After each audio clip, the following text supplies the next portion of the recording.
दोस्तों नमस्कार। प्रखर आस्था देख रहे हैं आप। मैं हूं आपके साथ बिमलेश।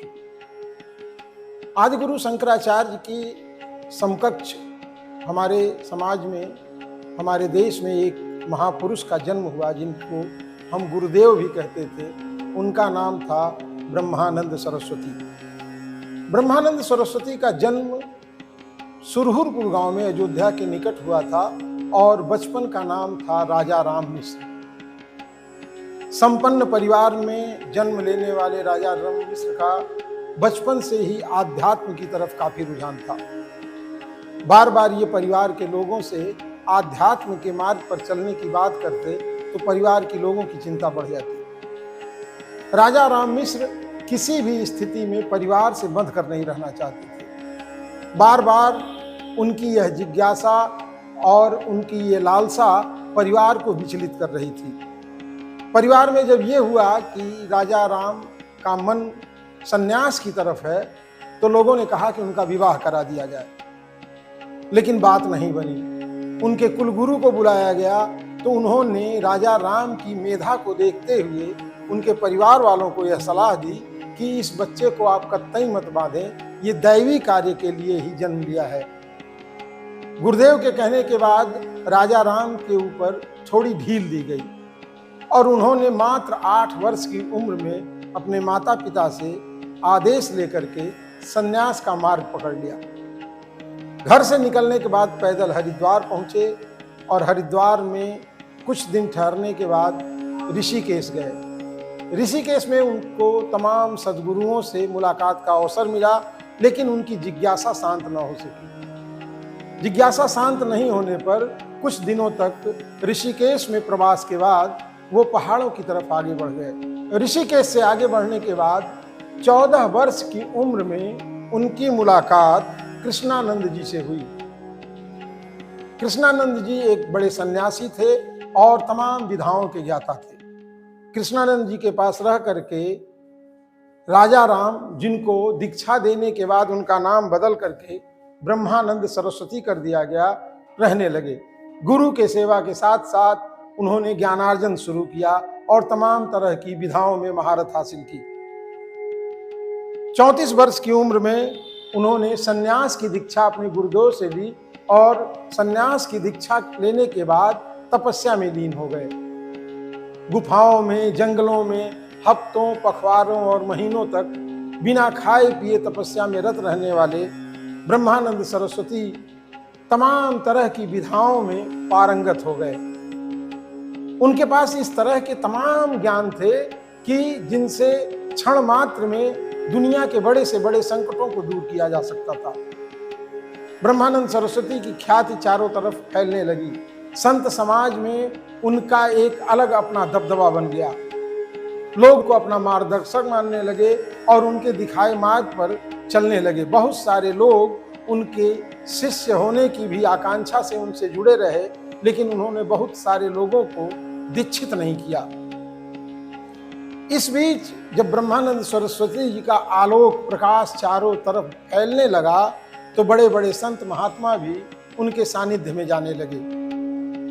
देश गुलाम था, उस समय अंग्रेजों का शासन था देश पर, इसलिए तमाम हिंदू मंदिर और तमाम हिंदू स्मृति के चिन्ह और तमाम ऐसे धार्मिक स्थलों पर उस तरह से हिंदुओं का आना जाना नहीं था जिस तरह से आज है।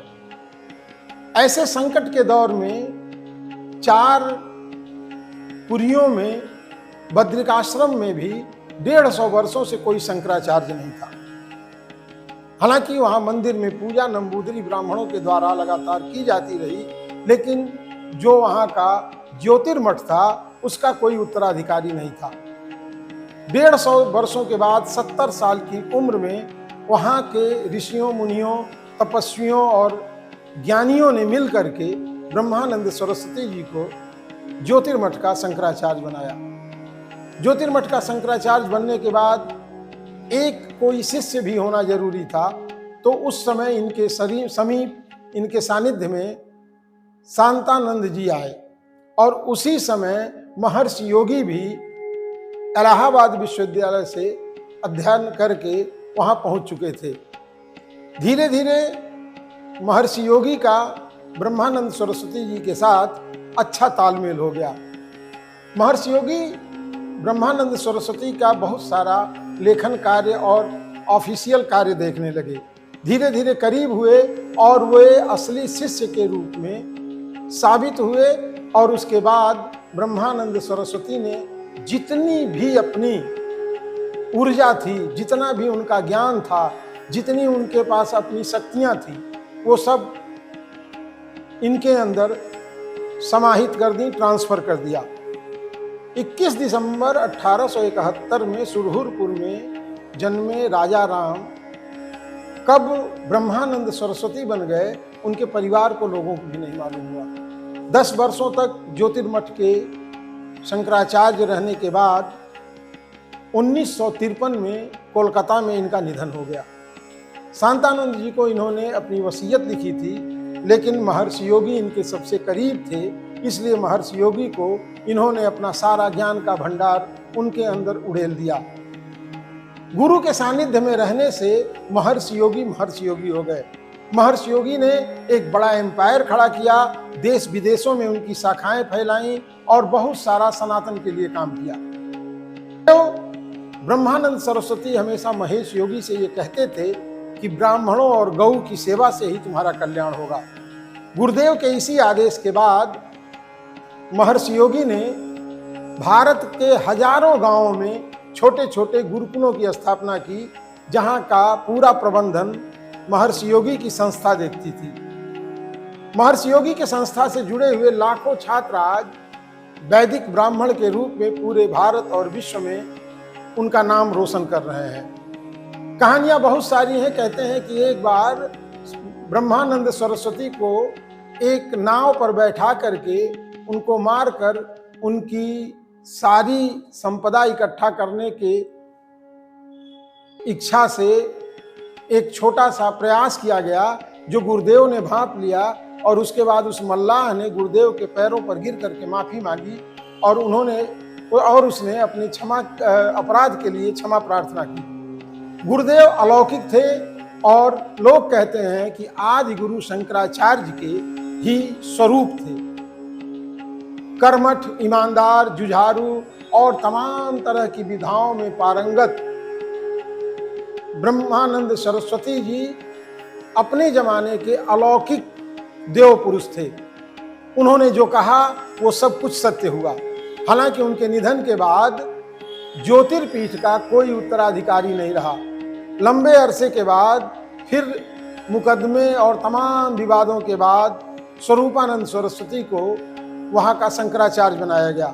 स्वरूपानंद सरस्वती 2 पीठों के शंकराचार्य थे, जबकि भारत में स्थापित 4 पीठों के लगातार शंकराचार्य रहे हैं। लेकिन ज्योतिर्पीठ एक ऐसी जगह है, एक ऐसा मठ है जहां पर एक बार तो 1.5 वर्षों तक कोई शंकराचार्य नहीं रहा, और बीच के वर्षों में ब्रह्मानंद सरस्वती जी के बाद लंबे समय तक इस मठ पर कौन मठाधीश होगा, इसको लेकर के कोर्ट तक विवाद चला। हालांकि बाद में इस पे स्वरूपानंद सरस्वती काबिज हुए और आज स्वरूपानंद जी के शिष्य इस पीठ पर पदासीन हैं। हम अगली कड़ी में आपको महर्षि योगी के बारे में बताएंगे कि कैसे कैसे उन्होंने ब्रह्मानंद सरस्वती जी से दीक्षा लेने के बाद इस साम्राज्य को फैलाया और आज हजारों शाखाएं उनकी भारत में सनातन को बढ़ावा दे रही हैं। फिर अगली महर्षि योगी की कहानी में हमारी आपसे मुलाकात होगी। तब तक हमको अनुमति दें। नमस्कार।